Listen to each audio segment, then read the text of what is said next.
మాజీ ముఖ్యమంత్రి doctor YS Rajasekhar Reddy 77వ జయంతి వేడుకలు జీవీఎంసీ 75వ వార్డు వైసీపీ అధ్యక్షుడు గోందేశి శ్రీనివాస్ రెడ్డి అలియాస్ బుచ్చి ఆధ్వర్యంలో పేద గంట్యాడ కూడలిలో ఘనంగా నిర్వహించారు. ఈ కార్యక్రమానికి ముఖ్య అతిథిగా గాజువాక వైసీపీ సమన్వయకర్త తిప్పల దేవన్ రెడ్డి పాల్గొని వైఎస్ రాజశేఖర్ రెడ్డి విగ్రహానికి పూలమాల వేసి నివాళులు అర్పించారు. అనంతరం కేక్ కట్ చేసి పలువురు పేద మహిళలకు చీరలు పంపిణీ చేశారు. ఈ సందర్భంగా వారు మాట్లాడుతూ ప్రజల గుండెల్లో నిరంతరం నిలిచిపోయిన మహోన్నత వ్యక్తి డాక్టర్ వైఎస్ రాజశేఖర్ రెడ్డి అని, ప్రతి పేద విద్యార్థి ఉన్నత చదువు చదవాలనే సంకల్పంతో ఫీజు రియంబర్స్మెంట్ అనే పథకాన్ని ప్రవేశపెట్టి ప్రజల గుండెల్లో చిరస్థాయిగా నిలిచిపోయారని అన్నారు.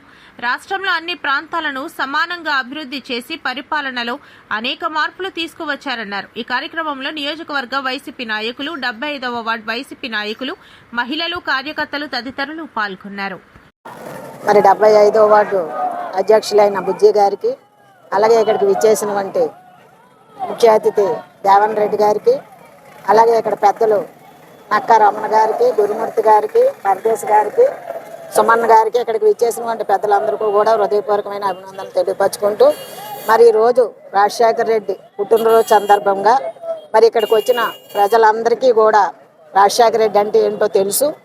ప్రతి ఒక్కరికి కూడా మనం చెప్పవలసిన అక్కర్లేదు.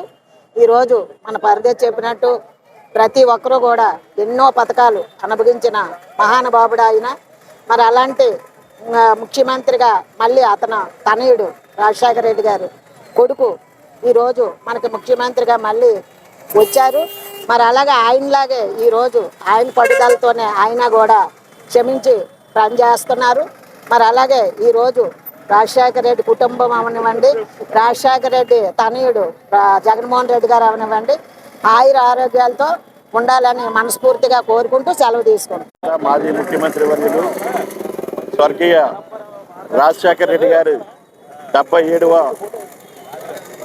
జయంతి సందర్భంగా ఆయన్ని ఈ పెదగంటేడ 75వ వార్డు బుజ్జి గారి ఆధ్వర్యంలో ఆయనకు పూలమాల వేసి ఆయన ఘనమైనటువంటి నివాళులు అర్పించాం.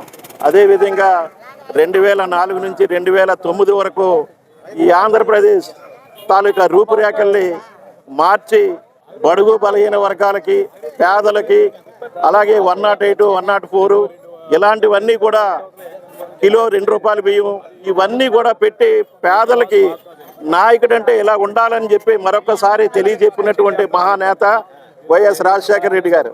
అలాంటి నేత కడుపును పుట్టినటువంటి వైఎస్ జగన్మోహన్ రెడ్డి గారు అది 2019 నుంచి 2024 వరకు చూసాం. ఆయన పెట్టినటువంటి రైతు భరోసా కానీ, అలాగే ఇంటింటికి వచ్చి వృద్ధులకి, వికలాంగులకి అందరికీ కూడా పెన్షన్లు అందజేయడం కానీ, సచివాలయాలు కానీ ఇలాంటివన్నీ కూడా తండ్రిని మించినటువంటి తనయుడిగా ఆయన కూడా పేరు గాయించి పేద బడుగు బలహీన వర్గాలకి ఆయన అందుబాటులోకి తీసుకొచ్చినటువంటి పరిపాలన చూసాం. అదేవిధంగా ఇప్పుడు ఉన్నటువంటి కూటమి ప్రభుత్వం చేస్తున్నటువంటి అరాచకాలు, వాళ్ళు చేస్తున్నటువంటి మనుషుల మీద దమనకాండ ఇవన్నీ అరికట్టాలంటే మళ్ళీ 2029లో శ్రీ జగన్మోహన్ రెడ్డి గారి నాయకత్వంలో ఈ రాష్ట్రానికి ముఖ్యమంత్రిగా రావాలని కోరుకుంటూ ఈ అవకాశం ఇచ్చినటువంటి పెద్దలందరికీ కూడా మరొకసారి ధన్యవాదాలు తెలియజేస్తూ సెలవు.